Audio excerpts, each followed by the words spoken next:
Ten Hag has changed a lot since joining United, and he said his number one priority when joining the club was to change the culture and the mentality. Ten Hag said in a recent interview how when he came to United the team weren't fighting for each other, the mentality was poor, the certain signings he brought in was to help mentality as well as ability on the pitch. And a lot of other news has come out recently about just how the dressing room is very different to how it was last year, players talking about how toxic it was last year. And in today's video we're going to be diving into really what was the team and dressing room like that Ten Hag inherited? You know, what really went down last season with Ollie, with Rangnick? We know there was a fallout with Ollie and Bailly, and Ollie and Telles, and Ollie and English favouritism, and Martial said that Ollie played him injured. Ollie ruined Sancho and Sancho's confidence. We know Rashford and Rangnick had beef, and Rashford was kind of dropped from Rangnick's team and lost confidence and went in a downhill spiral with Rangnick. We know that there were 17 players that wanted to leave United at a point last season. There was training ground fights, there was beef going on. You know, the squad was in trouble, and when Ten Hag inherited the squad, he said that, you know, this team wasn't fighting. When we lost to Brentford, this team was making excuses. They were saying it's too hot. And, you know, there was a Man United team that would not turn up to training on time, not turn up to meetings on time, didn't like each other, didn't play as a team, didn't want to be there. Negative kind of environment in training last season, which obviously reflected on the pitch. A lot of players weren't happy, didn't want to be there, weren't trying, weren't running. And we had little leaks come out last season like it's this player's fault and this player doesn't like this player, and Maguire did this and Lingard did that, and this player doesn't like Rangnick, and the players calling Rangnick specs. You know, we had a lot of leaks last season. One of the most famous ones and one of the worst ones was the players complaining about driving home in the dark.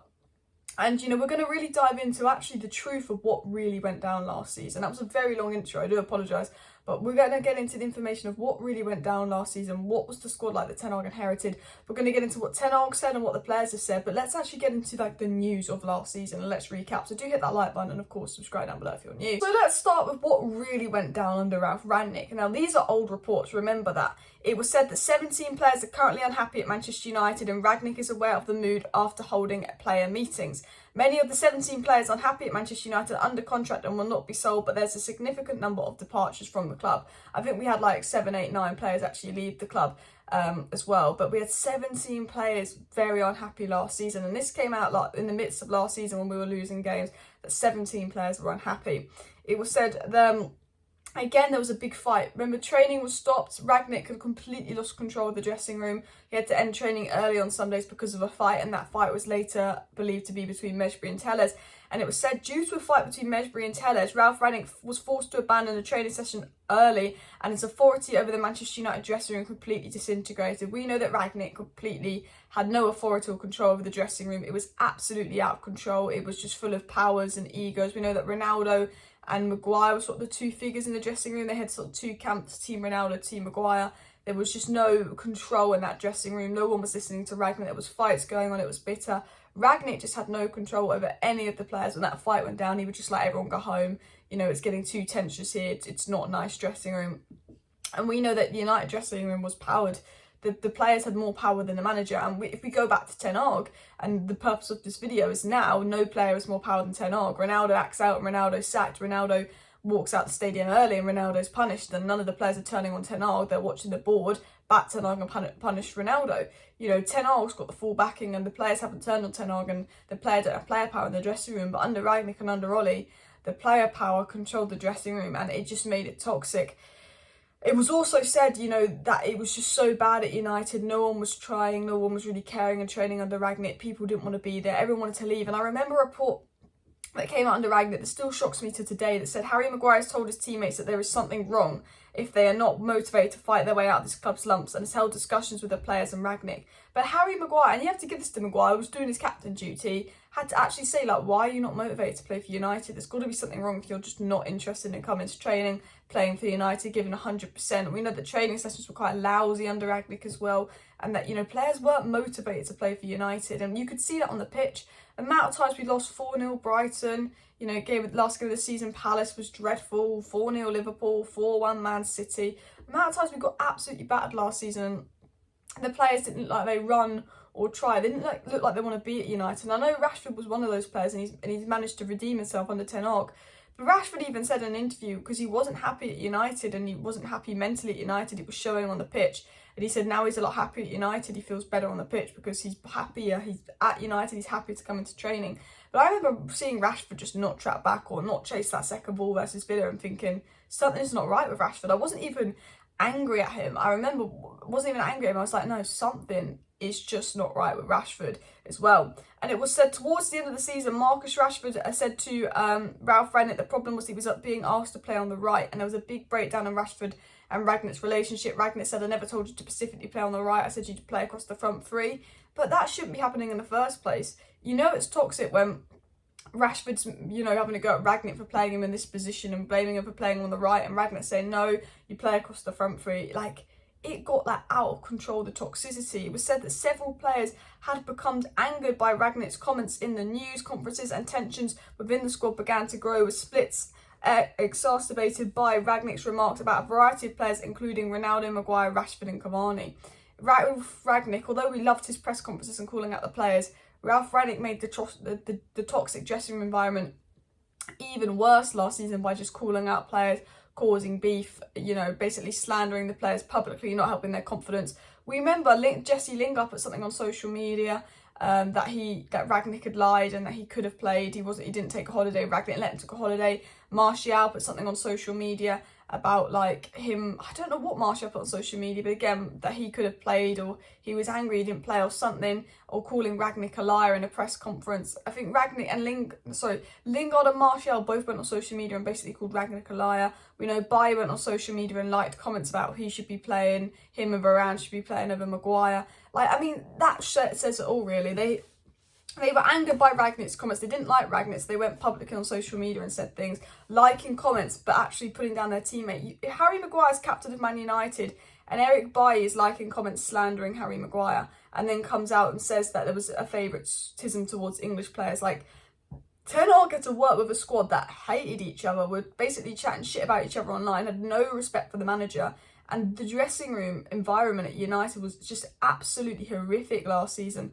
Under Ralph Rangnick, absolutely horrific. And this is the squad that Erik Ten Hag has inherited, and now we're playing well. Now we're playing like we're playing for the badge, we're working out, we're playing together and we love each other. But when you really think about this, and I'm diving into what happened last season, you really have to sit there and think, wow, Erik Ten Hag has done some job.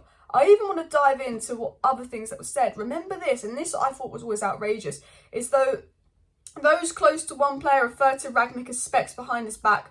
The word was Lingard and Rashford received no instructions, no game plan, no position plan. They didn't have a fucking clue what they were doing, a source said. But leaks were coming out that Rashford and Lingard didn't have a clue what they were doing under Rangnick. He didn't tell them anything, and they used to nickname him Specs.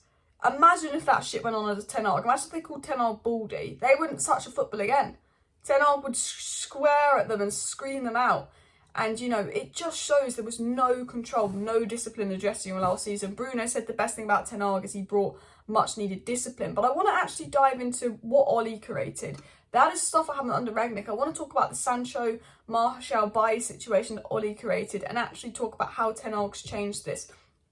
It was said that, Bailly spoke to, obviously, Bailly spoke to the media about there being favouritism at United, about English players, and then Martial opened up and basically said that Solskjaer made him play injured for 2 years, and the reason he'd been poor is because he'd been playing injured, so he wasn't as fast or on the pace, and because he's playing injured and not playing as well, his confidence dropped. We know that Ollie forced Rashford to play injured as well, which caused Rashford's performances to drop. But Rashford and Martial were playing injured for 2 years because they wanted to play, and Ollie should have told them, no, you're injured, you can't play, and Ollie should have given someone else a chance.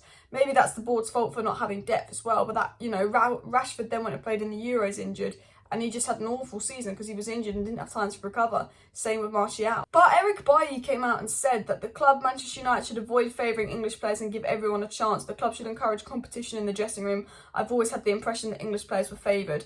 And that's what Eric Bailly said about a month into Ten Hag's tenure, that it's just the English players that are favoured. We need competition in the dressing room, la-di-la-di-la. And that is something that Ten Hag has done. And I think that was the big thing that caused the dressing room divide and bitterness. And I think a big thing that caused the leaks was players that weren't playing were angry that other players were playing, and they didn't like the manager for it. And I think Ten Hag dropping Maguire and Ronaldo after bad performances basically abandoned McFred. And, it's very much clear that under Ten Hag, you play if you deserve to play. You play if you're performing well and you play well. There's no favouritism. There's no one that's undroppable under Ten Hag. But under Ollie, there was 3, 4, 5 players that were undroppable. And Bailly was right. We did favour English players. Bai shouldn't have come out and said that. Now Ten Hag had come in, and Ten Hag will be annoyed at Bai for saying that, but Ten Hag's obviously changed that. You know, and the point of this video is really like the toxic truth about United last season and about how Erik Ten Hag's changing this. And I want to bring in Jadon Sancho, a player that's come to United. Oli begged Sancho to come, didn't actually have a plan for Sancho when he came because Sancho didn't suit what he wanted to do, then never played Sancho. And Sancho, who had all that racist abuse after the Euros, never played under Oli. Then Rangnick comes in and the dressing room's toxic, so Sancho's just not happy in training.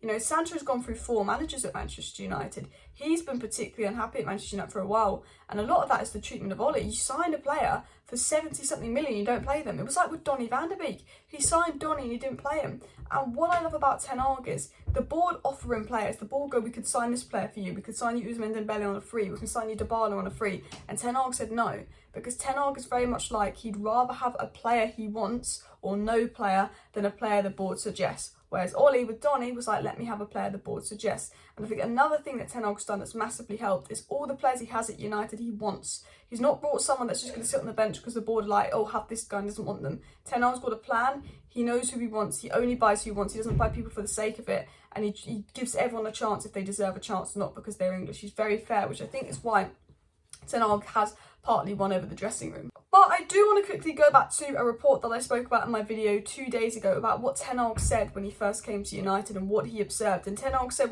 what he first observed when he came to United was there's no spirit, there was no team dynamics in the squad, there was very low mental resilience, there was no fighting spirit, they weren't prioritising the team, and this wasn't really in selection. And Ten Hag basically said when he first came to United, no team spirit, no atmosphere in the club. This wasn't a team where they were fighting for the team or prioritising the team. They weren't playing as a team. They didn't seem to have that spirit, and they didn't. Those first 2 games under Ten Hag were dreadful. And Ten Hag said that but when he first joined United, the most important thing was to change the culture. He said to get into the locker room, you need personalities. That's why purchasing Casemiro was important. He sped up the process because he knows how to win titles.